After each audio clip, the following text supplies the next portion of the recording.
আসসালামু আলাইকুম সুধী দর্শকবৃন্দু। এই মুহূর্তে যে যেখান থেকে আমাদের উপস্থাপনা দেখছেন তাদের সকলকে আমি আন্তরিকভাবে স্বাগত জানাচ্ছি। সুধী দর্শকবৃন্দু, WABD64 এই চ্যানেলটি যারা মাছ চাষের সাথে যুক্ত এবং মাছ চাষ সম্প্রসারণে কাজ করেন তাদের জন্য নিবেদিত। সুধী দর্শকবৃন্দু, এই চ্যানেলের প্রত্যেকটা উপস্থাপনায় আমরা মাছ চাষের বিভিন্ন বিষয় নিয়ে আলোচনা করে থাকি। তো আজকেও আমি ওরকম একটি বিষয় নিয়ে আলোচনা করব। সুধী চাষী ভাইয়েরা, আপনি অনেকে রুই জাতীয় মাছের মিশ্র চাষ করতে চাচ্ছেন। অনেকেই আমাদের কাছে জানতে চান যে পন্ড প্রিপারেশনটা আপনি কিভাবে করবেন। তো পন্ড প্রিপারেশনের অনেকগুলো ধাপ আছে, অনেকগুলো স্তর আছে, অনেকগুলো পর্যায় আছে। তো শুধু চাষিভাইরা, যদি আপনি সাদামাটা প্রিপারেশনও করতে চান, যে আমি ন্যূনতম একটা প্রিপারেশন করতে চান, তাহলে পন্ড প্রিপারেশন আমরা তিনটা অবস্থা করে থাকি। প্রথমত হলো যে আমরা পানি রেখে আমরা পন্ড প্রিপারেশন করি, এটা একটা পর্যায়। দ্বিতীয় হলো যে আমরা পানি সেচ দিয়ে একটা পন্ড প্রিপারেশন করি। তৃতীয় পর্যায়ে হলো যে আমি পুকুর একেবারে শুকিয়ে ফেলে, একেবারে মানে যথাযথভাবে শুকিয়ে ফেলে একটা পন্ড প্রিপারেশন, অর্থাৎ তিন ধরনের পন্ড প্রিপারেশন। তো আমি প্রথমে আলোচনা করব যে আপনি যদি পন্ড শুকিয়ে পন্ড প্রিপারেশন করতে পারেন, তাহলে সেটা হচ্ছে সবচেয়ে ভালো প্রিপারেশন। অর্থাৎ আপনি যদি যে পুকুরে মাছ চাষ করতে চাচ্ছেন সেই পুকুরের সমস্ত পানি অপসারণ করে দিতে হবে। পানি অপসারণ করে দিয়ে সেটা আপনার বিশেষ করে নভেম্বর ডিসেম্বরে এই কাজটা করতে হয়। তখন আপনি সহজে পুকুরটাকে শুকাতে পারেন, তখন বৃষ্টি বাদল হয় না। এই জন্য আপনি তখন পুকুরের পানি সব সরিয়ে দিলেন, সরিয়ে দিলে পুকুরটাকে আপনি শুকায় নিলেন এবং ফাটায় ফাটায় শুকায় নিলেন। এবং এই সময় এই আপনি পন্ডটা ফাটালেন, ফাটায় যদি পুকুরের তলদেশটা আপনি হাল দিয়ে দিতে পারেন, তাহলে আপনার পন্ড প্রিপারেশনের সর্বোচ্চ কাজটা, সবচেয়ে ক্রিটিক্যাল কাজটা কমপ্লিট করা হয়। তলদেশের সমস্ত গ্যাস উঠে চলে যায় এবং তখন যদি আপনি পনের পার মেরামতের জন্য যে তলদেশের সেই যে পুরনো জৈব লোড বিশিষ্ট, যে জৈব পদার্থ বিশিষ্ট যে তলদেশের যে পেকে কাদা যেটা শুকিয়ে গেছে, সেটা আপনি উঠায় পুকুরের পাড়ে দিয়ে দিলেন, অথবা আপনি সবজি খেতে নিয়ে গেলেন, তাহলে ওইটা একটা মানে পন্ড প্রিপারেশন একটা ভালো পর্যায়ে বলা হয় উত্তম পন্ড প্রিপারেশন। দ্বিতীয় যেটা হচ্ছে যে আপনি পানি সেচ দিয়ে দিলেন। এখন পানি সেচ দিয়ে আপনি আর এটা শুকাতে চাচ্ছেন না। আমরা এই পর্যায়ে এরকম ভাবে পুকুরে পানি সেচ দিলে আমার সব মাছ ধরা হয়ে যায়, ফলে পুরানো কোনো মাছ থাকে না। ফলে এটা একটা পর্যায়ে, আমরা অনেকে এই পর্যায়েও পন্ড প্রিপারেশন করে থাকি। তাহলে আমি কি করব, যে আমি পুকুরের পানি সব সরাই দিব, সরাই দিয়ে আমি এবার চুন দিয়ে দিব। এই কাদার ভিতর আমি চুন দিয়ে চুনটাকে কাদার সাথে মিশিয়ে দিব। তাহলে হবে কি, এটা আমার সেকেন্ড কায়দার পন্ড প্রিপারেশন। থার্ড হচ্ছে যে না, আমি মাছ ধরে ফেললাম, জাল দিয়ে মাছ ধরে ফেললাম, এরপর আমি ফসটক্সিন দিলাম, দিয়ে সমস্ত মাছ মেরে ফেললাম। এখন এই পানি থাকা অবস্থায় আমি প্রিপারেশন করব, এটাও একটা পর্যায়। তো পানি থাকা অবস্থায় আপনি যে প্রিপারেশন করবেন, যে আপনি মাছ সব ধরে নিলেন, ফসটক্সিন দিয়ে দিলেন। ফসটক্সিনের ডোজটা হচ্ছে প্রতি শতকে 1 ফুট গভীরতার জন্য একটা করে ট্যাবলেট, 2 ফিট গভীর 2টা ট্যাবলেট, 5 ফিট গভীর হলে প্রতি শতকে 5টা ট্যাবলেট আপনাকে প্রয়োগ করতে হবে।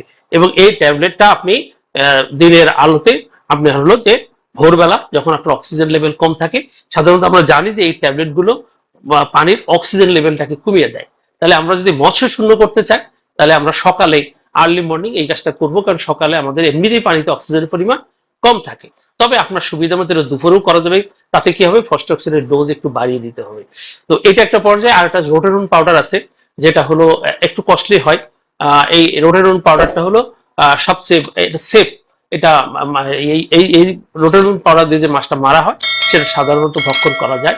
তো রোটেরন পাউডারের ডোজটা হলো যে আপনি প্রতি ডেসিমেলে, যদি গরমকাল হয় তাহলে 25 গ্রাম, এবং যদি শীতকাল হয় তাহলে 30 গ্রাম প্রতি ডেসিমেলে দিতে হয়। তো এইভাবে আপনি রোটেরন দিয়ে অথবা ফসটক্সিন ট্যাবলেট ব্যবহার করে মাছ শূন্য করে নিয়ে এবার আপনি পরবর্তী ক্রপের জন্য আপনি চুন দিয়ে দিলেন সারা পুকুরে। পানি থাকা অবস্থায় আপনাকে যদি বেশি কাদাওয়ালা পুকুর হয় বা বেশি বয়স্ক পুকুর হয়, তাহলে আপনাকে শতকে 2 কেজি হারে চুন দিতে হবে। যদি আপনার ওরকম বেশি কাদা না থাকে, তাহলে শতকে আপনাকে 1 কেজি হারে চুন দিতে হবে। তাহলে আমি এই পানি থাকা অবস্থায় চুন দিব। পাশাপাশি যেটা করতে হবে, যে আমার পুকুরের পাড়ে যদি কোনো ঝোপ জঙ্গল লাগা ঝোপ থাকে, অর্থাৎ অনেক সময় বিভিন্ন গাছগাছালির বিভিন্ন ঝোপওয়ালা গাছ থাকতে পারে, যেখানে সাপ পোকামাকড় লুকিয়ে থাকে, যারা মাছ শিকার করে, সেই ঝোপ জঙ্গল আপনি পুকুরের পাড় থেকে একেবারে পরিষ্কার করে দিতে হবে। না থাকলে এখানে কিন্তু মৎস্য শিকারী প্রাণী জমবে, আপনি যে মাছ চাষ করবেন সেই মাছকে আপনার ক্ষতি করবে। এই জন্য এই ঝোপ পরিষ্কার করতে হবে। দ্বিতীয় হচ্ছে যে আপনার পুকুরের পাড়ে যদি ছায়া প্রদানকারী কোনো বড় গাছ থাকে, আমাদের অনেক গ্রাম বাংলার অনেক পুকুরে এই ধরনের ছায়া প্রদানকারী গাছ থাকে, এই গাছের ডাল আপনাকে কেটে সূর্যের আলো প্রবেশ করার সুযোগ করে দিতে হবে, বাতাস প্রবাহে মুক্তভাবে বাতাস প্রবাহের সুযোগ করে দিতে হবে। মনে রাখতে হবে যে পুকুর পাড়ে যদি বড় গাছ হয়, তাহলে কিন্তু আপনার পুকুরে মাছ হবে না। এটা কিন্তু খুবই মানে পরীক্ষিত সত্য যে আপনি যদি গাছ চান তাহলে মাছ হবে না। আপনাকে মাছ চাইলে পুকুর পাড়ে বড় গাছ রাখা যাবে না। তো এই জন্য যদি আপনি বড় গাছ কাটতে পারেন তাহলে তো খুবই ভালো। আর যদি না কেটে ফেলতে পারেন তাহলে ন্যূনতম আপনাকে ডালগুলো কেটে আপনাকে ঝুড়ে দিতে হবে, যাতে হলো আপনার সূর্যের আলো বা বাতাস পুকুরে আসতে পারে।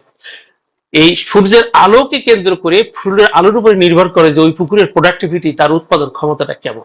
তাহলে প্রথমে আমি এই আগাছা সব পরিষ্কার করে ফেলবো। এরপরে যে কাজটা করব সেটা হলো যে আমি চুন দিয়ে দিব। তো চুন দেওয়ার পরে আপনার 3, 4, 5 দিন ধরে একটু অপেক্ষা করতে হবে যে পানির রংটা কেমন দাঁড়ায়। চুন দেওয়ার 4, 5 দিন পরে আপনি যদি দেখেন, যদি পুরানো পুকুর হয়, যদি পুকুরে জৈব পদার্থের পরিমাণটা একটু বেশি থাকে, তো অনেক ক্ষেত্রেই দেখা যায় যে চুন দেওয়ার পরে 4, 5 দিনের মধ্যে পুকুর আপনার হলো একটা নতুন গ্রিন কালার ধারণ করেছে। যদি গ্রিন কালার ধারণ করে তাহলে আপনাকে সার দিতে হবে না। কিন্তু যদি দেখেন যে না, 4, 5 দিন অপেক্ষা করলেন কিন্তু পানির রঙের কোনো পরিবর্তন হয়নি, তাহলে আপনাকে এই গ্রিন কালার নিয়ে আসার জন্য আপনাকে সার দিতে হবে। সেটা নর্মালি আমরা ইউরিয়া এবং টিএসপি সার দিয়ে থাকি জৈব সার, অজৈব সার হিসেবে। আর জৈব সার হিসেবে সাধারণত সরিষার খোল এটা প্রয়োগ করা যেতে পারে। তবে চিপ হলো যে আপনি জৈব সারটা, অজৈব সারটা ব্যবহার করেন। শতকে আপনার 200 গ্রাম ইউরিয়া, 200 গ্রাম টিএসপি সার। আপনি টিএসপি সারটা একদিন আগে থেকে ভিজা রাখতে হবে, মানে 12-14 ঘন্টা আগে ভিজাতে হবে। ভিজায়া আপনি এই পরিমাণ মতো, অর্থাৎ 200 গ্রাম টিএসপি ভিজাই দিলেন।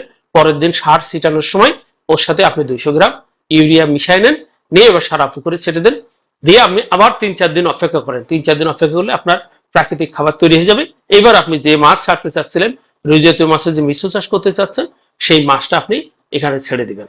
তো এটা হলো সাধারণভাবে পন্ড প্রিপারেশন। এই যদি আপনি রুই জাতীয় মাছের মিশ্র চাষ করেন তাহলে আপনাকে এই 3 ধাপে, 3 ধরনের, অর্থাৎ আপনি পন্ডটা শুকিয়ে নিতে পারেন, সেটা সবচেয়ে ভালো হয়। যদি শুকিয়ে নিতে পারেন, না পারেন, তাহলে পানির অপসারণ করে নেন, এটা দ্বিতীয় ভালো। আর যদি আপনি সেটা না পারেন তাহলে মৎস্য শূন্য করে নিয়ে আপনি পন্ড প্রিপারেশন। তো মনে রাখতে হবে যে পুকুর শুকিয়ে মাছ চাষ করাটা সবচেয়ে বেটার, মানে সবচেয়ে উত্তম প্রিপারেশন। এবং এই শুকিয়ে নিলে মাছ চাষ চলাকালীন অনেক সমস্যা আপনার হলো এড়ানো যেতে পারে। অনেক সমস্যা সাধারণত আমরা আর আমার মাছ চাষকে বিঘ্নিত করে না। তো সূচি চাষী ভাইরা, এটা একটা পুকুর প্রিপারেশনের খুবই সাধারণ নিয়ম। আপনি যদি রুই জাতীয় মাছ চাষ করতে চান তাহলে আপনি এইভাবে আপনার পুকুরটাকে একটু পরিষ্কার, আপনাকে প্রস্তুত করে নিতে হবে। যে কোনো জমিতে যদি আপনি যে কোনো ফসল রোপণ করতে চান, যেমন একটা পরিষ্কার পুকুর, সেই জমিটাকে প্রস্তুত করে নিতে হয়, সেরকম আপনি যদি মাছ চাষ করতে চান অবশ্যই আপনাকে এই 3 ধাপের যে কোনো এক ধাপের আপনার এই প্রিপারেশনটা করে নিতে হবে। আপনি যে আপনার সামর্থ্য অনুসারে যেটা করলে আপনার জন্য ভালো হয় আপনি সেটা করে নেবেন।